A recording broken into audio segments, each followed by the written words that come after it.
General Faiz के बाद उस वक्त के चीफ जस्टिस साकिब निसार के खिलाफ भी घेरा। नाजरीन अब तंग हो रहा है। इस हवाले से अता तार साहब ने क्या कहा, ये आपको दिखाते हैं। एक सियासी गठजोड़ था बानी चेयरमैन पीटीआई की क़यादत में, जिसके साथ लिंक था जनरल फैज का और बाकी अफसरान का और बाकी कुछ इसमें और इदारों के भी लोग शामिल हैं। और देखिए ये दायरा कार बढ़ेगा, चाहे कोई साकिब हो कोई निसार हो, ये मामलात आगे चलेंगे, शफाफियत के साथ चलने हैं। और ये किसी को इस मुल्क में इजाजत नहीं दी जा सकती कि एक सियासी लीडर ये तय करे और बाकी लोगों को साथ मिलाकर कलूजन के साथ, गठजोड़ के साथ इस मुल्क में तबाही फैलाने की कोशिश करे। हुकूमती वुज़रा का दावा है कि जनरल फैज, इमरान खान और साबिक चीफ जस्टिस साकिब निसार का आपस में गठजोड़ था और आने वाले दिनों में एहतसाब का दायरा कार बढ़ेगा। आज हमने साबिक चीफ जस्टिस साकिब निसार से बराह रास्त रब्ता किया, जिन्होंने अपना मौक़िफ़ बैरून मुल्क वो बैठे हुए उन्होंने बयान किया और इसको नशर करने की भी इजाज़त दी। साकिब निसार का कहना था कि उनके हवाले से जो भी बातें हो रही हैं वो बिल्कुल, उन्होंने कहा, बकवास है और ये कहा कि उनका तो 9 मई के वाक़यात से कोई ताल्लुक़ ही नहीं बनता।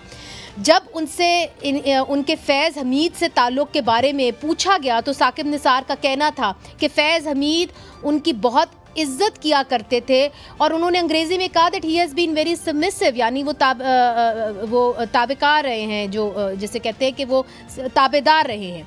मैंने जब उनसे पूछा कि क्या उनका रिटायरमेंट के बाद भी फैज़ हमीद से कोई राब्ता रहा, तो साकिब निसार ने बताया कि जब वो 2022 की गर्मियों में स्वात अपनी फैमिली के साथ घूमने गए थे तो तब फैज़ हमीद ने उनको कॉल करके कहा था कि आप हमारे इलाके में आए हुए हैं तो हमारे साथ पेशावर में खाना खाएं।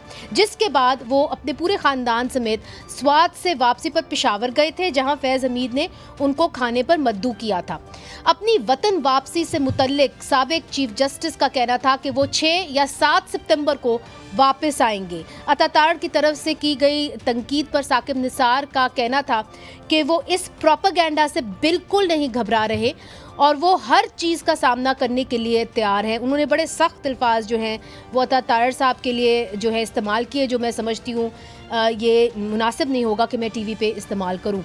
वो पाकिस्तानी मीडिया से भी कुछ नाराज़ नज़र आए और उनका कहना था कि उनका मीडिया ट्रायल ना किया जाए और अगर कोई इल्ज़ाम है तो उनको चार्जशीट किया जाए ताकि वो इन इल्ज़ामात को गलत साबित कर सके। जनरल फैज़ हमीद के ख़िलाफ़ कार्रवाई का मंतकी इंजाम क्या होगा नाजरीन, और अगर हुकूमत के पास जस्टिस साकिब निसार के ख़िलाफ़ कोई वाज़ेह सबूत है तो इसको सामने क्यों नहीं ला रही।